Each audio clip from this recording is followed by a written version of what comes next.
Hey everyone, I'm Breanna from Boom and welcome to Boom Chat. Today I have the pleasure of speaking with Kalkair and Ophélie Damblé, the green-thumbed vendors who are bringing you Guerrilla Green. This city gal's putting the guerrillas motto into action by reviving the true spirit of her city and showing everyone the true nature of their world. Explore the real world of guerrilla gardening movement that teaches us the principles of making our cities more beautiful and sustainable places, one plant at a time. Oh my goodness, Cookie and Ophélie. So I need you both to tell me, what is guerrilla gardening and what first interested you both in the guerrilla gardening movement? Yeah. For me, I like the idea that the green guerilla is accessible to everyone, even if you don't have a garden or great knowledge. And I also really like the link we can have with street art, the idea of bringing beauty in the city, and the social link, the social, yeah. Yeah, on my side, I really like the activist and militant aspect of this practice without the destruction part. It's one of the rare militantism system where you don't break stuff or steal stuff. Or in fact, you are adding beauty to the world and adding more value. And I love that aspect of guerrilla gardening. That's so great. So then I have to ask, how did this comic story come to life? Like, what inspired you both to get together and write this? So Ophélie and I, we are friends for 10 years, I think now. We met in Montreal back in the days. And I followed Ophélie's parcours, starting to be a city gardener a few years ago and developing her YouTube videos.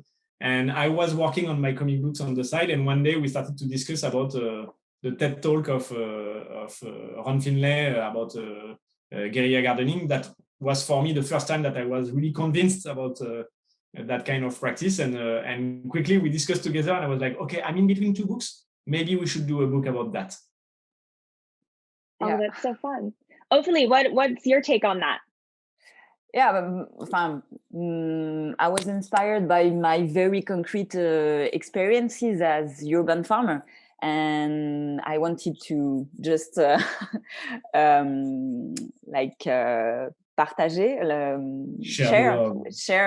share with everyone. And it's also all the meetings with these anonymous citizens who garden in the street. I wanted to meet them, speak about them. That's great. Okay, so Ophélie, I want to ask you, I know you have personal experience with the guerrilla gardening, but what made you want to leave your real world job to go off and save the world? I don't pretend to want to save the world. I just want to participate in the transformation of the city in a good way. Mm-hmm. I want to try to bring nature back to where it's needed most. And I also think that if you know how a tomato grows, then you want to buy better quality products. And for me, it's the respect for good food and good taste that we have to rediscover and that I wanted to rediscover.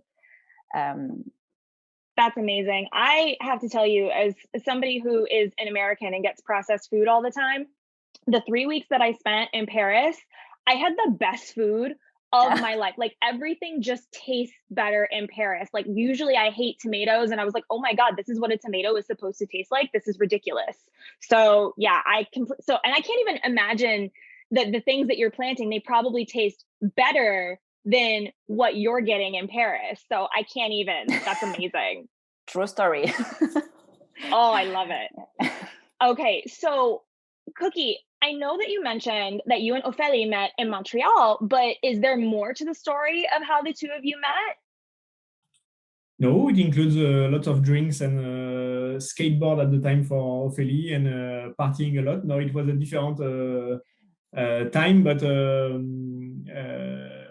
it's interesting because I knew Ophélie before our transformation into a city gardener, so I saw the two faces of the city girl working for big agencies and suddenly saying, you know what, I will plant kale outside of the city, and we were like, okay, go ahead, girl. But no, it was, and for me, it was pretty natural to work with her on that. I love following people and their personal stories and personal quests. And I know how comic books can be a great medium for a mainstream audience to bring something sometimes a bit complicated or obscure. And I love finding topics that are not treated whatsoever in books to bring them. I think one of the best pleasure we have, Ophélie and I, is that we can see our book in libraries, accessible to everybody for free when we go into different cities. So I love that aspect. So I want to ask you about your artistic style. How would you describe it? Because it's got this like fun, light, cartoony gorgeousness to it. Like how did you get to that? Can I quote that somewhere? Can I quote yes. that? It's yours. Take it. Artistic gorgeousness. It's funny because my previous book that was a roundtable with men talking about sexuality was kind of a different art style. And when I started to work with Ophélie, I drafted 2 pages, I think, in the same art style of the previous book. And she was super polite. She was like, that's good. Not really my taste though. So, and she sent me a Pinterest of of different colors and fabrics and stuff. And I was like, what do you want me to do with that? But it was really interesting because I felt the crossroad where I had to choose between no, Charlie, you can continue following your classic artistic style, or you take this opportunity of collaboration with Ophélie to explore something new. And I think it was the first time that I was using some kind of pastel colors. Usually, if you see my other comic books, they are like super flashy. 2 bicolor or 3 colors, and it was more a painting exercise of pastel color. It was really a good challenge for me and a super good discovery in terms of art skills. Oh, that's fantastic. Okay, I'm glad that you decided to take that leap and do that journey, because these colors in this book are gorgeous. Like, it's just so pretty to look at. Like, I could probably rip a page out and like frame it and put it on my wall. They're so good. Oh. So Ophélie, I wanted to ask you, what made you want to get together with Cookie and tell this story in the graphic novel format? Oh, it's the same reason. I wanted to try a new format, a new. I was very interesting with the paper, because I communicate. Sorry. You're doing great. I speak a lot on YouTube and Instagram, Facebook, and I think it was very interesting to try a new format. And the paper is, I didn't know that I could do that one day. So it's funny. I agree. Our books have a different place and role, like because Ophélie has a lot of people watching our YouTube videos, but it kind of come and goes. Like you see a YouTube video and then you see 100 more.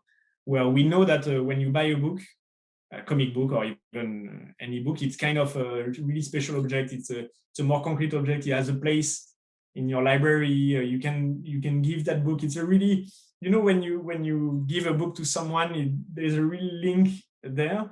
So I love that aspect of it can be complementary to the videos, in fact, because even in the book Ophélie created one video for each chapter of the book to add information about the book. So you can follow in the YouTube channel of Ophélie, you will find episodes that follow each chapter of the book.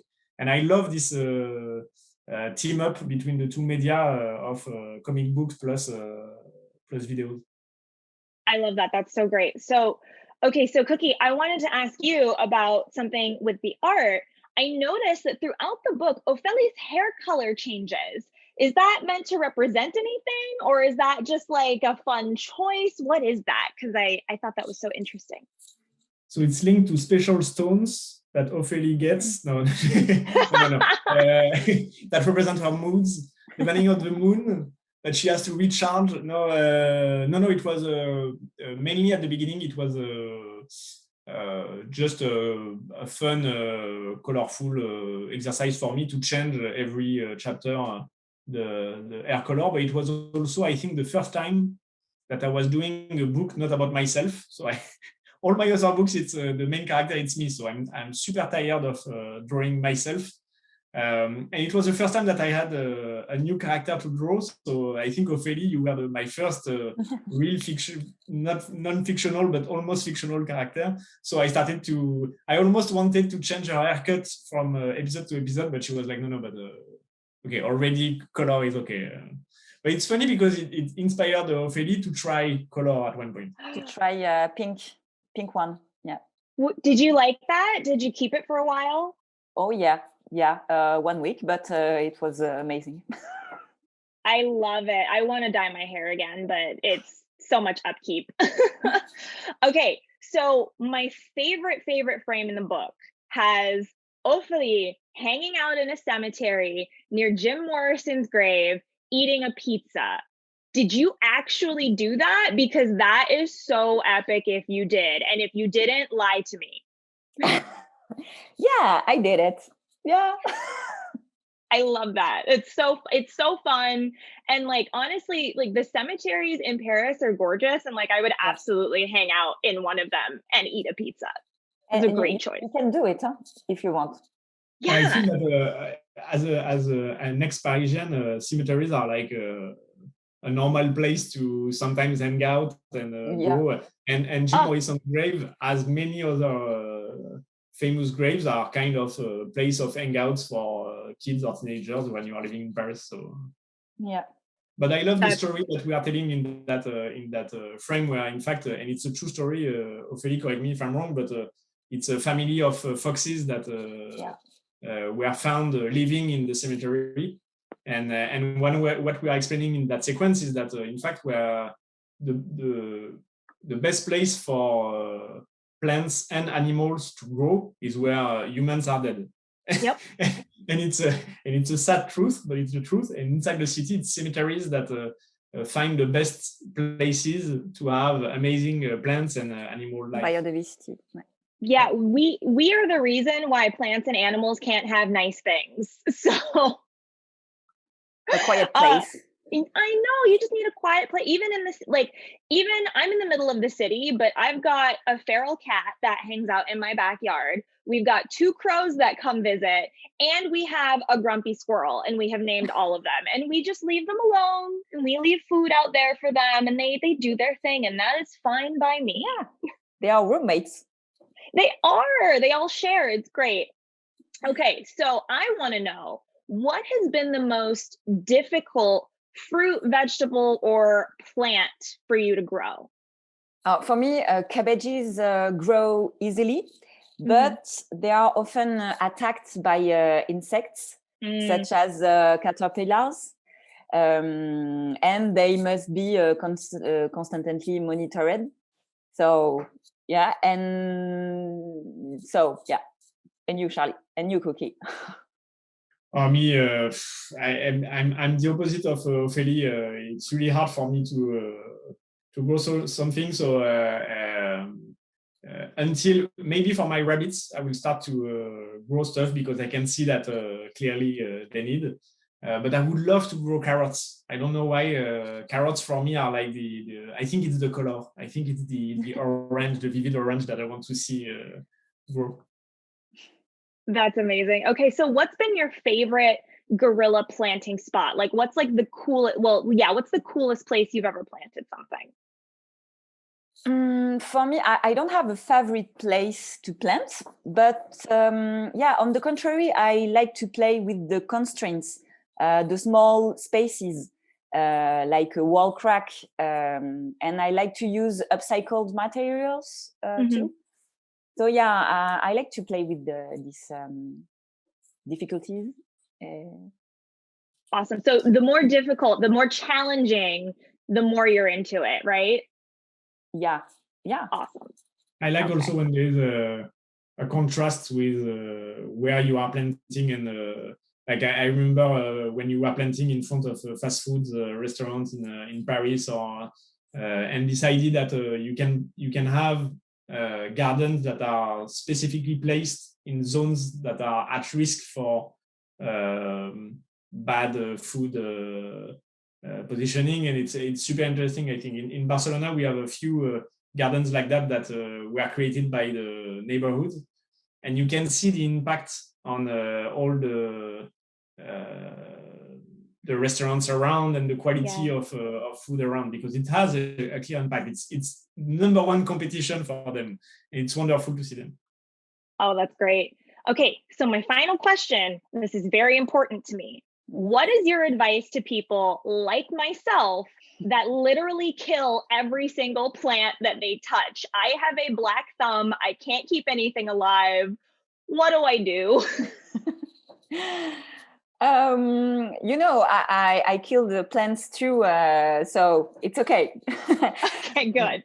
But I think it's just common sense. Like us, plants need attention. Okay. And if you take the time to observe them every day, you will better understand when they need water or if illness occurs. And before buying a plant, I think you have to observe if you have enough light, and learn each plant has its own needs. Yeah. So weaknesses and so it depends on how much time you want to spend on it. But for vegetables, lettuce, radishes, spinach, green beans, zucchini grow easily. So great. Let's try it. I'll try that. It's something that Ophélie taught me for sure, is to really look at plants. And I realized that I never really looked at the leaves and even the soil, etc. I was just looking at the plant as a global, and I was like, I put water on it and that's it. But in fact, when she teaches you to really look at the plant, its orientation, the orientation of the leaves, etc., you can read how the plant is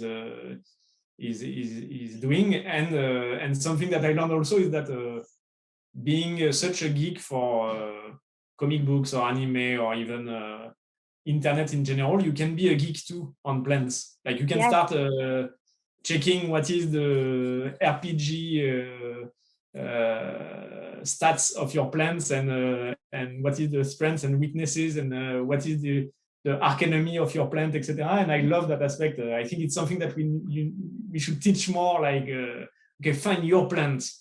And find like building your team of Pokemon, you need to have different plants with different strengths. Oh, I love that.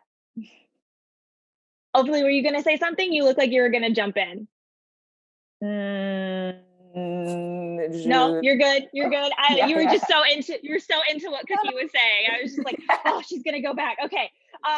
This was so wonderful. Thank you both so much for your time today. I love that you are helping to inspire people to fight the good fight and inspire change. And for those of you watching at home, be sure to pick up Guerrilla Green, available now wherever books are sold. Go plant something. Yeah.